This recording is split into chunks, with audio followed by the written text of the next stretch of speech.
தற்போது நீங்கள் அந்த மீனவர்களுடைய வாழ்வாதாரம் எப்படி பாதிக்கப்படுகிறது, அவர்கள் என்ன நிவாரணம் எதிர்பார்க்கிறார்கள், என்ன செய்ய வேண்டும், அரசாங்கம் என்ன செய்ய வேண்டும் என்பது குறித்தெல்லாம் சொன்னீங்க.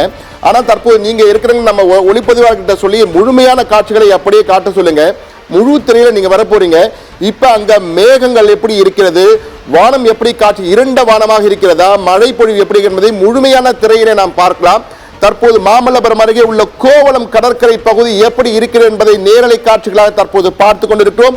இங்கே இதன் அருகில்தான் புயல் கரையை கடக்கலாம் என்று தனியார் வானிலை ஆய்வாளர்கள் சிலர் கூறுகின்றனர். எனவே அந்த இடத்திலிருந்தும் அந்த இடத்தையும் விட்டுவிடக்கூடாது என்பதற்காக நமது செய்தியாளர் மனோகரன் தற்போது அங்கிருந்து காட்சிகளை நேரலையில் கொடுத்துக் கொண்டிருக்கிறார். கடற்கரை எப்படி, அதாவது இருண்டு காணப்படுகிறது.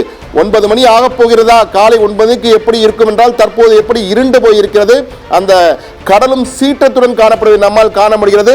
மனோகரன், தற்பொழுது நீங்கள் காலையிலிருந்தே அங்கே நள்ளிரவிலிருந்தே அந்த இடத்தில் இருக்கீங்க. தொடர்ந்து நீங்கள் பார்த்துருங்க, மழையின் வேகம் எந்த அளவுக்கு அதிகரித்திருக்கிறது, நேற்று இரவு எப்படி மழை பெய்தது, தற்போது எப்படி இருக்கிறது, தற்போது அதிகமாக போகிறதா, என்ன அந்த அங்குள்ள வானிலையாளர்கள் அங்குள்ள ஆட்சியாளர்களிடம் ஆட்சியாளர் எதுவும் சொன்னாரா உங்ககிட்ட? நீங்க பேசியிருப்பீங்க ஆட்சியாளர், அதே போன்று காவல்துறை எஸ்பியிடம் பேசியிருப்பீங்க. அவங்க முன்னேற்பாடுகள் என்ன செஞ்சிருக்காங்க? சுருக்கமாக நம்ம நேயர்கள் தமிழகத்தின் பல இடங்களில் நமது தொலைக்காட்சியை தற்போது பார்த்து கொண்டிருக்கிறார்கள். எனவே தற்போது நிலைமை என்ன என்பதை சொல்லுங்கள். அதற்கு முன்னால் நேரலையில் தற்போது நமது நேயர்களுக்காக 2 முக்கிய செய்திகளை தர வேண்டியிருக்கிறது. பிரேக்கிங் செய்தியாக தற்போது வந்திருக்கிறது. சென்னையில் தற்பொழுது காலை 10 மணிக்கு பிறகு மழையின் அளவு அதிகரிக்கும், மழையின் வேகம் அதிகரிக்கும் என்ற தகவல் வந்திருக்கிறது. காலை 10 மணிக்கு பிறகு மழையின் வேகம் அதிகரிக்கும் மிக முக்கியமான செய்தி தற்போது. அதே போன்று சென்னையில் இன்று நள்ளிரவு வரை கனமழை முதல் மிக கனமழை வரை நீடிக்கும் என்ற தகவலும் கிடைத்திருக்கு. எனவே 2 முக்கிய தகவல்கள். சென்னை வாசிகளே, உங்களுக்கு மிக முக்கியமான தகவல். உங்களுக்கு இன்று மழை நாள், விடுமுறை நாள் மட்டுமல்ல, மழை நாளாக இருக்க போகிறது. அதுவும் கனமழை நாளாக இருக்க போகிறது.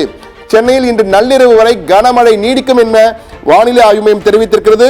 தற்போதைய சூழலில் நேற்று கடந்த 12 மணி நேரத்திலே திருவெற்றியூரில் 5 சென்டிமீட்டர் மழை பெய்திருக்கிறது. தண்டையார்பேட்டையில் 5 சென்டிமீட்டர், மணலியில் 4.2 சென்டிமீட்டர். சென்னையில் சராசரியாக வட சென்னையில் தான் அதிக மழை பொழிவு இருக்கிறது. எனவே சராசரியாக சென்னையிலே 4 சென்டிமீட்டர் மழை கடந்த 12 மணி நேரத்தில் பதிவாகி இருக்கிறது. ஆனால் இந்த 4 என்பது குறைவான அளவாகத்தான் இருக்கிறது. ஆனால் போக போக இன்று காலை 10 மணி முதல் இன்னும் 1 மணி நேரத்தில் இருந்து அந்த மழையின் அளவு அதிகரிக்க ஆரம்பிக்கும். கனமழை தொடரும் என தெரிவித்திருக்கிறார். நள்ளிரவு வரை கனமழை பெய்யலாம்.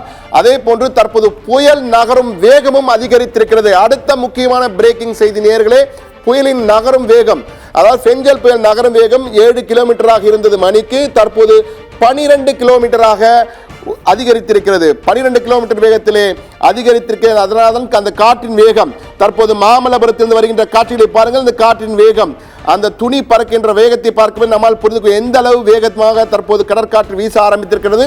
மனோகரன், தற்போது உங்கள் கருத்துக்களை பதிவு செய்யுங்க. மனோகரன்,